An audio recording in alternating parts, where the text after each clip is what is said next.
नमस्कार. नवीन वादळ येतंय हा विषय आपल्याला सगळ्यांना थोडंसं वाचून वाटलं असेल की नेमकं काय होतंय. कारण थंबनेलमध्ये फोटो तुम्ही पाहिला प्रकाश आंबेडकर आणि दुसरा फोटो पाहिलाय मनोज जरांगे पाटील. पण असे त्यामध्ये असाही उल्लेख केलाय की असे दोन व्हिडिओ आहेत, त्या व्हिडिओतून मोठे संकेत मिळतात. ते संकेत कोणते, ते दोन व्हिडिओ कोणते, नेमकं वादळ कोणतं येणार आहे आणि काही निवडणुकी संदर्भातच आहे का, आणि काय असणारे समीकरण, काय असणारे राजकारण, काय असणारे ध्येय धोरण, या संदर्भात या व्हिडिओच्या माध्यमातून चर्चा करूया. नमस्कार, मी सूरजकुमार उषाबाई सुधाकर. आपण पाहतात बोल बिनधास्त. आता आपण या विषयाकडे वळत असताना आपल्याला आजची पत्रकार परिषद म्हणजेच काय तर आंबेडकरांनी एक व्हिडिओच्या माध्यमातून आपला मेसेज दिलाय. हा एक पहिला व्हिडिओ आपल्यासाठी महत्वाचा आहे.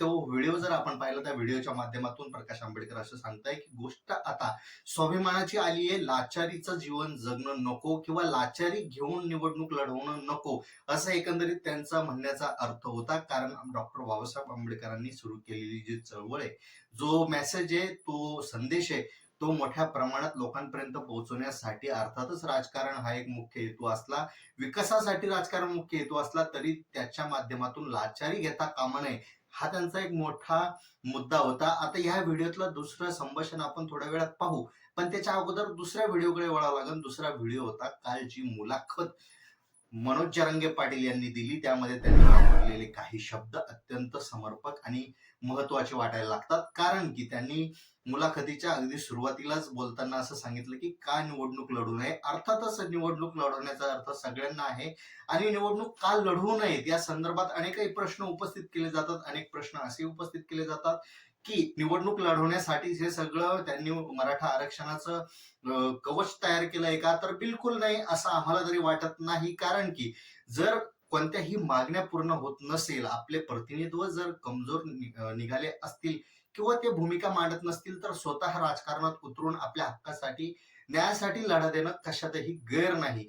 आता दुसरा विषय म्हणजे त्यांनी बोलताना प्रकाश आंबेडकर यांचंच उदाहरण दिलं. कारण की प्रकाश आंबेडकर यांनी हे मोठ्या समाजाचं नेतृत्व करतात. मोठं मतदार त्यांच्या पाठीमागे आहे. आता जर हा विचार केला तर त्यांच्या इतक्या सगळ्या 40-50 लाखाच्या घरात मतदानाचा विचार जर केला आपण, तर ते इतकं जर प्रतिनिधित्व करत असतील, इतके जर त्यांच्याकडून मतं महाविकास आघाडीला अपेक्षित असतील, तर अर्थातच 3-4 जणांवर त्यांनी थांबायला हवं का? त्यांचे प्रतिनिधित्व हे केवळ 3-4 जणच असू शकता का?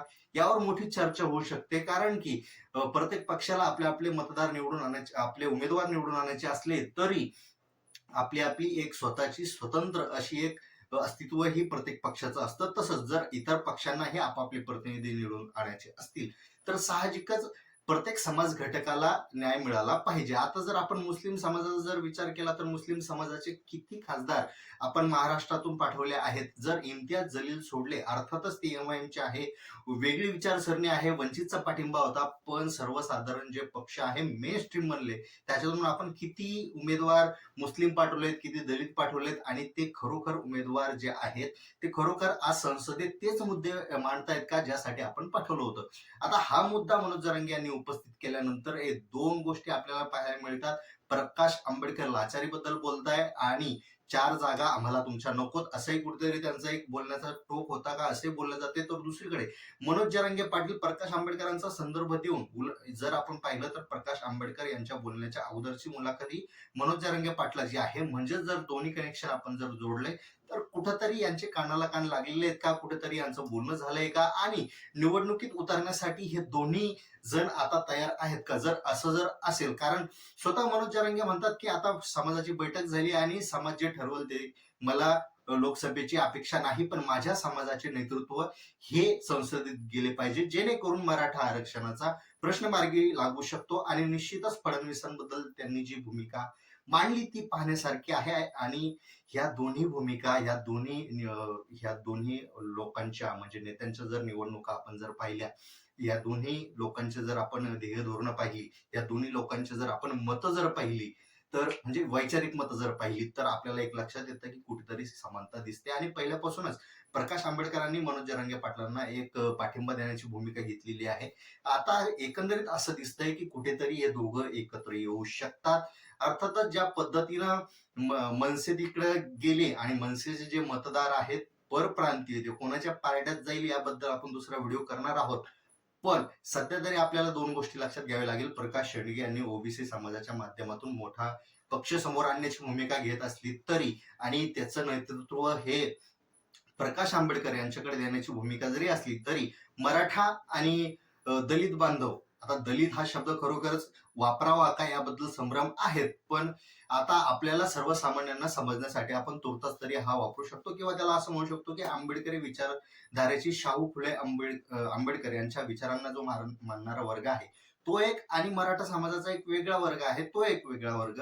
हे दोन्ही वर्ग जर एकत्र आले तर निश्चितच ही निवडणूक वेगळी ठरणार आहे आणि हे दोन्ही जे माणसं आहेत ते एक नवं वादळ तयार करू शकतात. जे वादळ प्रस्थापित जे लोक आहेत, नेते आहेत, पक्ष आहेत, त्यांना उद्ध्वस्त करू शकतात. आता याच भूमिकेशी आपल्याला काय वाटतं, या दोघांनी एकत्र यायला हवं? या दोघं जर एकत्र आले तर काय होऊ शकतं? कोणत्या जागा या दोघं जण स्वबळावर लढू शकतात आणि जिंकू शकतात? ते जर आपल्याला वाटत असेल तर कमेंटमध्ये नक्की सांगा.